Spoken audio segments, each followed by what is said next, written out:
ایمان طاقتور ہے، قوت والا ہے، میرے پیارے ساتھیوں، تو ایمان کے ساتھ ساتھ دوسری چیز نہیں مل سکتی ہے۔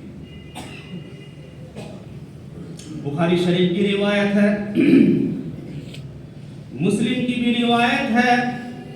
حضرت ابو ہریرہ رضی اللہ تعالیٰ عنہ بیان فرماتے ہیں، جناب محمد رسول اللہ صلی اللہ علیہ وسلم بیان کرتے ہیں، یہ لوگوں ایمان دیکھو، ایمان کا تقاضا دیکھو۔ دو آدمیوں کا قصہ بیان فرمایا، ایک آدمی نے ایک آدمی سے زمین بیچی، اس آدمی نے زمین لے لی، زمین لینے کے بعد جب زمین کی کھدائی ہوئی تو نیچے سے خزانہ نکلا، سونے کا مٹکا نکلا۔ خریدنے والا یہ سوچ رہا ہے میں نے تو زمین کا پیسہ دیا، زمین کا سودا ہوا، اور زمین کے نیچے سے جو سونا نکلا ہے وہ تو میرا نہیں ہے، وہ تو اسی کا ہے کہ جس کی زمین ہے۔ وہ سونے کا مٹکا لیتا ہے اور زمین جس نے بیچی تھی اس زمین بیچنے والے کے پاس وہ جاتا ہے اور کہتا ہے میرے بھائی تم نے زمین لی ہے اور تمہاری زمین کے نیچے سے یہ سونے کا مٹکا نکلا، لہٰذا تم لے لو۔ اب وہ کیا کہتا ہے؟ وہ کہہ رہا ہے کہ نہیں نہیں، میں نے تو تم کو زمین دے دی تھی، یہ تمہارا ہے، تم ہی لے لو۔ وہ کہہ رہا ہے میرا نہیں ہے، میں نے مجھے پتا بھی نہیں تھا، مجھے پتا بھی نہیں تھا کہ زمین کے نیچے کیا ہے، نہیں ہے، تم لے لو، تمہارا ہے۔ زمین جس نے خریدی تھی وہ کہ نہیں نہیں میں نہیں لوں گا، اس کے اندر تو شک پیدا ہو گیا ہے، اگر میں لے لوں تو ایسا نہ ہو کہ اللہ تبارک و تعالیٰ کے یہاں میں پکڑا جاؤں۔ صرف شک کی بنیاد پر وہ کہہ رہا تم لے لو، وہ کہہ رہا نہیں میرا نہیں، تم لے لو۔ نہ لینے پر یہاں لڑائی ہو رہی ہے، نہ لینے پر، حالانکہ بہت بڑی رقم ہے، سونا ہے، یہاں تو لینے کے لیے لڑائی ہوتی ہے، لینے کے لیے چھینا جھپٹی ہوتی ہے، وہاں کہہ رہا لڑائی ہو رہی ہے، جھگڑا ہو رہا ہے، وہ کہہ رہا میں نہیں لوں گا، وہ کہہ رہا تم لے لو، میں نے زمین بیچی تھی، زمین والا کہہ رہا کہ نہیں نہیں میں تو زمین خریدی تھی، یہ تمہارا ہے، تم لے لو، میں نہیں لیتا، میرا دل گوارا نہیں کرتا، میرا ایمان گوارا نہیں کرتا۔ یہاں تک کہ معاملہ جو قاضی کے پاس پہنچا، آپس میں لڑائی اور ایمان دیکھو، ایمان آج اپنی زمین کیا، اپنی جائیداد کیا، دوسری کی زمین و جائیداد لینے کے لیے آپس میں مارپیٹ کر رہے ہیں۔ دکان کے سامنے دوسری کی زمین ہے، دو دکاندار ہیں آپس میں لڑ رہے ہیں، وہ کہہ رہے ہیں اس کا استعمال میں کروں گا، وہ کہہ رہے اس کا استعمال میں کروں گا، وہ کہہ رہے اس کا کرایہ میں کھاؤں گا، وہ کہہ رہے اس کا کرایہ میں کھاؤں گا، حالانکہ اپنی ملکیت میں وہ ہے ہی نہیں، وہ دوسری کی زمین لے کر کے لڑائی ہو رہی ہے۔ یہاں پر ہمارا ایمان اور ان کا ایمان دونوں کے اندر موازنہ کریں، دونوں کے اندر تولے کہ کیا ہے ان کا ایمان ہمارا ایمان۔ قاضی کے پاس گئے، کہنے لگے کہ سونے کا مٹکا جو ہے اس کی زمین کے اندر سے نکلا تھا، میں نے زمین خریدی تھی، میں نہیں لوں گا، مجھے تو شک پیدا ہو گیا، وہ کہہ رہا میں نہیں لوں گا، اب فیصلہ کس طرح ہو؟ قاضی نے کہا، ایک سے کہا کہ تمہارا لڑکا ہے، اس نے کہا کہ ہاں، دوسرے سے کہا تمہاری لڑکی ہے، کہا ہاں، کہا کہ جاؤ دونوں کا نکاح کر دو، تمہاری لڑکی تمہارا لڑکا دونوں کا نکاح کر دو، اور اس نکاح میں جو خرچہ ہوگا اسی میں سے کرنا، اور جو بچ جائے گا اس کو تم صدقہ کر دینا، خیرات کر دینا۔ اس طریقے سے معاملہ سلجھا، اس لیا نہیں۔ الذین آمنوا ایمانہم بظلم اولئک لہم الامن، ہمارے ایمان کے ساتھ کیا مکر فریبی ملی ہوئی ہے یا نہیں ہے، اپنے ایمان کا جائزہ لو، محاسبہ کرو میرے پیارے ساتھیوں۔ یہ ان کا ایمان تھا میرے پیارے ساتھیوں۔ اس مسئلے میں یہ ہے، اگر کوئی زمین بیچتا ہے، کوئی چیز، کوئی سامان بیچتا ہے، کوئی دکان مکان بیچتا ہے، تو اس کے اندر دو چیز ہوتی ہے، جو اس نے بیچا ہے وہ اسی کی ہے، اگر اسے معلوم ہے، اگر وہ چاہتا ہے کہ نہیں میں لوں گا تو اس کو مل جائے گا، اگر وہ کہتا ہے کہ مجھے پتا نہیں ہے، میرا نہیں ہے، وہ دستبردار ہوتا ہے، تو پھر وہ رکاز کے حکم میں ہے، اور اس کو کیا کرنا پڑے گا؟ 5واں حصہ بیت المال میں داخل کر کے بقیہ جس نے زمین خریدی، جس نے دکان مکان خریدا، اس کا ہو جائے گا بقیہ۔ یہ مسئلہ ہے۔